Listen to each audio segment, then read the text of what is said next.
So you generally look at the quality of the pilots, look at the conditions, and say, well, we expect pilots to be travelling at 20 k's an hour, 25. And you set certain parameters, and the scoring system adjusts around that. But it is understanding that scoring system, and perhaps more lead-out points is one of the things a lot of people, well, so when do you get the points? When you're obviously in front. How long for? It sort of gets less as you get further down the course.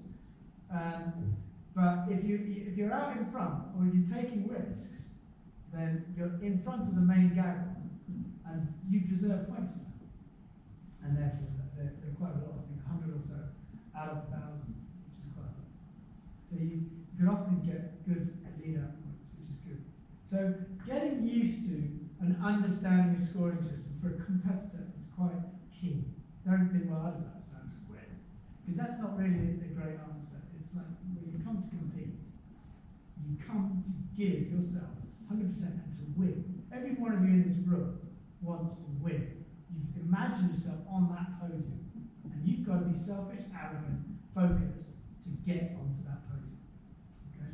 If you say to yourself, well, I've come here, this is my first comp, just like to get to goal a few times and have a good time, then fantastic, that's a realistic goal. But, you're cheating yourself if you've paid all this money and you don't really want to win. You do. And if you think, I don't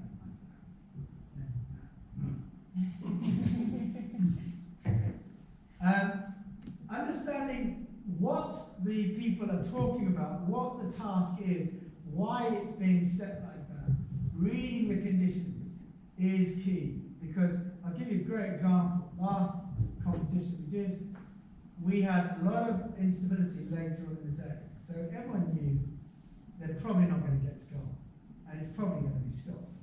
So the faster you get along that course, because time is irrelevant. So the faster you get along the course and get more and more distance, the more points you'll have relative to everybody else. So everyone starts thinking, okay, we get this. And they're going to set us on. They want us to race along the course, and after a while, they'll stop it. It got a bit ridiculous, which is why we stopped it and cancelled it on one day, because everyone knew it was going to be cancelled, and they literally went speed bar around the course. Almost getting to the deck, and I thought, please, cancel it. Yes! But it's understanding what are they thinking? Why are they taking you that way? What have they seen? What is the organisation? What do they want us to do? And it's understanding that it gives you good insight into competition planning. When I come back to this, you explain how you set the task. Yeah. In a high-end competition, we're not. No, they won't. No. And another thing we don't do is the task we set. You have to have a minimum of 20 minutes of preparation brief time. And what happens there is the team will then go away, and it's the team manager's job to say, right, they're doing this because of X. Is everyone aware that the base is there? They're worried about this development, so remember, the wind's going to pick up later, so whatever you do, that cloud shadow that's come over, that's going to shut off the course halfway down, so make sure at the top end of it before it comes in, and it's that briefing that has to happen. And you do that yourself. When you go away, we have to give, and we get you ready for the comps. So we're going to give you the task, and then we're going to give you time to get in your own bubble, do all your buttons, make sure you've got it, yeah, back up, yeah, okay. Now what I'm going to do, that visualization is key, and that's what that 20 minutes is for. Okay? So you make sure you understand, right, I'm going to go there, and we what the route is. We say that's the turn point, that's the physical boundary. We tell you we don't want you going past there, and this is why. And so you get markers, but in a real comp, you'd have to do that yourself. You'd have to think, okay, so why are they putting that boundary there? Oh, so if it's there, then that means I could go to that hill, and that hill, and not just on this main ridge. So why have they made it so small? It's because I could go to the other side of the box. I don't have to be this side of the box. So you start thinking like that. At the briefings, I would always make sure you watch. Often taking a picture is pretty good. Like if this guy took a picture of the guy that didn't know any of the term, He could have just looked at his phone and answered his question. So writing down stuff is not that bad. You know, we used to use post-its in the old days, and I'd say it's not that bad to have that somewhere on your flight deck, just so you've got what it is, what's expected. Now, once you've had your briefing, sitting, getting ready, getting in your own space is important. You know, whether it's listening to music, whether it's reading a book, whether it's chatting with people that make you feel good, that's all key. That's all part of cross-country and competition flying. Because you've got to feel empowered, you've got to feel as though this is it, got to be ready, it's serious, you know. Because the minute you sort of go to victim school and say, nah, I don't care, I'll probably fail, then that's it, you failed, so go on. You know, that's not what it's about. You're aiming at the stars and you're not shooting your foot. And that's what you want to be doing. You want to be giving it a go and getting pulled along by the enthusiasm and skill of everybody else. And think, Christ, I've just done a personal best just because I was flying with everybody else. And it was fantastic. And that draws you along. Okay, so making sure that you've got the takeoff, everything sorted, so when that takeoff goes, the reason we've said you can take off at 12 o'clock or whatever is because it's perfectly right to go there. There's no reason to stay on the ground. It's better, and then why? It's 40 minutes. The start's only there. I can sit on the ground for 20 minutes more. Then, well, hang on a second, I've just paid a fortune getting here. I've come to fly. Why am I on the ground? These guys are going up. The wind technicians are going up. There's the physical masses are going up. So what the hell am I doing on the ground? Get in the air, because the longer you're in the air, the more relaxed you are, the more, what you don't realise is the more in tune with the cycles you are. You don't get it, but when you're thermally, in the mornings you start hitting inversion layers, and so you think, okay, stopped at 1,400 metres, okay. And then, 40 minutes into it, you're now at 1.6, not 1.4. So you're now getting a pattern of the day, a pattern of what's going on. And so getting in the air is key. And you position yourself, and you're not stressed. Because when that start happens, you're ready. And you're gone. The highest place, closest to the course line. So when you're in the air, you're on your own, right? And you're doing this yourself. Okay, so this is you in your bubble. And this 40 minutes, everyone thinks, oh, it's ages, I can't be boring. So that's all part of training, because it's all about positioning, it's all about learning who's flying what, where they are, and who's the top man. And then all this jostling for position is really key. And so making sure that you're happy in yourself, happy in your body, happy with your position, you're doing what you think you would do, but don't be scared of changing it. If you think, well, I'm going to go to this thermal because this is the best one, but then in the flats you see people going up, and it's a bigger gaggle, then think, actually, well, on my own. It's all right, this thermal. They're going up faster than I am. There's more of them. I better go over there. And if someone is going up, get over there quick. Don't think, well, I'll wait and see how it goes. Because by the time they get to there and you go over, it's too late. Okay? So go early, not late, when you're looking for jostling for position. And don't think, oh, well, I wouldn't like to be out there in the flatlands, low, because that's it. Because the guy might come up. As soon as that guy starts turning, then it's going to work. So get yourself over the top of it. Up you go.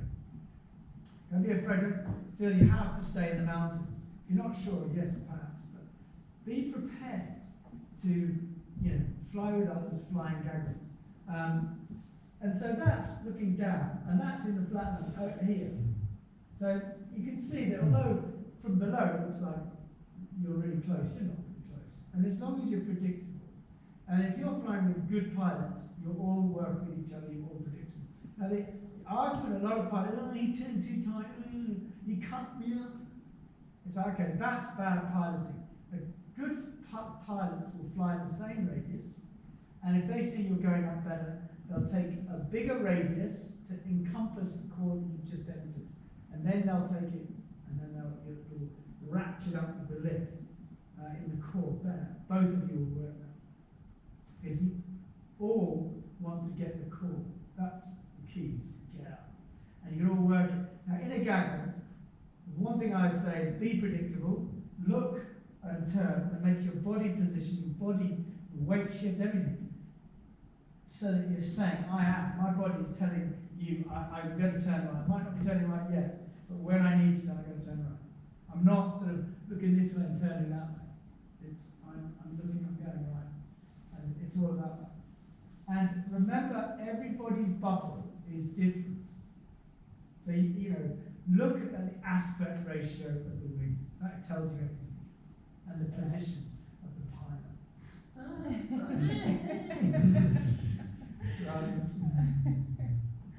So, you know, that tells you a lot. And so, small aspect ratio, bigger bubble, give bigger safety.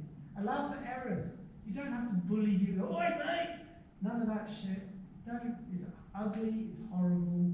You know, this guy's enthusiastic. He's up with you. He's having a fantastic time. You don't want to piss on his parade by telling him off. He's nervous and doesn't know what he's doing. Give him a bigger bubble. Let them make mistakes, and you know, work with them. And then everyone has a good time. Nothing worse than shouting at them. That's quite a busy thing. But that is krushevo at the distance, and that is takeoff. So hopefully you won't be that crazy, but you might be that crazy. Okay? And there's still space. And it's all about being predictable, working with each other, even though you're competing. And what you'll find is, as you start to position, everyone starts to look at their time, 5 minutes, 5 minutes, and then getting into position before the start. Okay? And then once it starts, you're off, and you're on your task. And this is, your varios, your instruments will be telling you that, will be telling you the timing.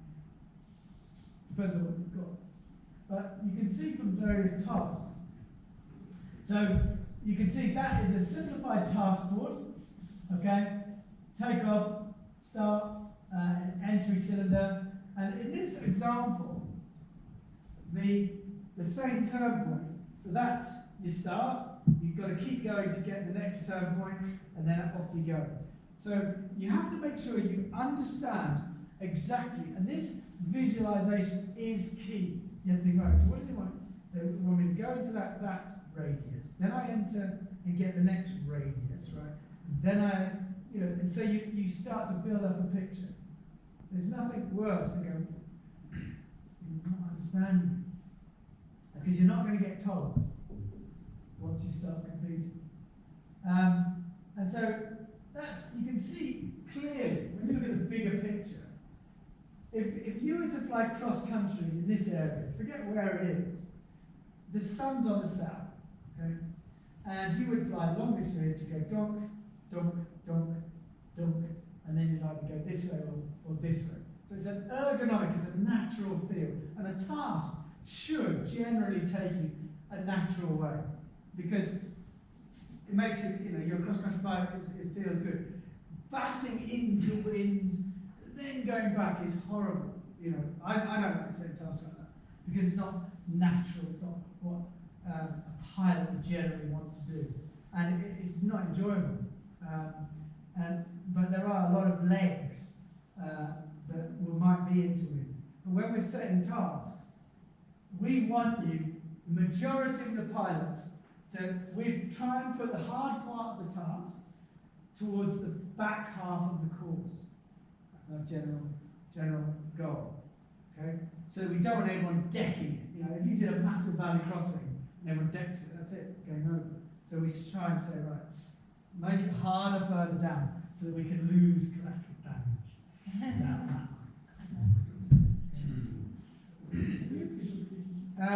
So these are just a few examples of courses, and with this course, just the development was on this area here, and we needed people away from it, so obviously we set a task in the middle of the valley. So, when you get a task similar to that, you think, okay, at what point are the fast bits, and where are the slow bits? Where are the cruxes in the task? And where is it going to be fast? Where can I slow down, whoa, and speed up? So this is all safe and easy. This is a crux, a valley crossing, okay, but you've got top-ups if you need them, so they're not that dangerous. Okay, but as far as speed is concerned, that's vital. This is a punt along a ridge, okay, so that's a ridge run. So, you know, do I need to take a top-up here, here, and here, or just here and glide straight across? Or can I just soar all the way along? These are the questions you have to ask. And then think, right, where's the next crux? Maybe here, but this turn point is put in a place where you get lift, for example. So it's like, well, really, if I'm high enough here, I don't even have to worry about it, because when I get there, that's where the next lift will be. So you start to simplify your route. So you think, right, so I'll be a bit conservative here. Once I'm here, and I get the flatlands, that's the crux here, and then goals here. So I've got to make sure I'm